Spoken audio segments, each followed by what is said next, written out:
Anne, wat ben je aan het doen? Met de Lego spelen? Zus toch, poetsen de brillens.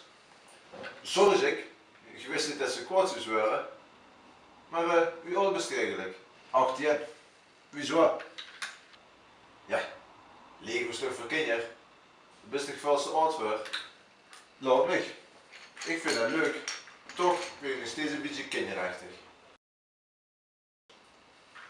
En dan maakt me helemaal niks uit. Oké dan. Maar wat ben je aan het maken? Nou, dat zou ik je eens vertellen. Dit is een trein met een huisje erop. Chic hè? Ja, chic zeg. Ik heb me dat ding eens. Net voelt ze nog kinderachtig. En toen was ze zelf dat ding. Toen best me naar raden. Ja, sorry. Stiekem vind je het toch wel een beetje leuk om met de Lego te spelen. Waarom dan? Hier heb je mijn hoes op de trein. Chic, dank je. Is wel een ruig idee. Dank je. Ik wil zo'n ganse grote gaan maken.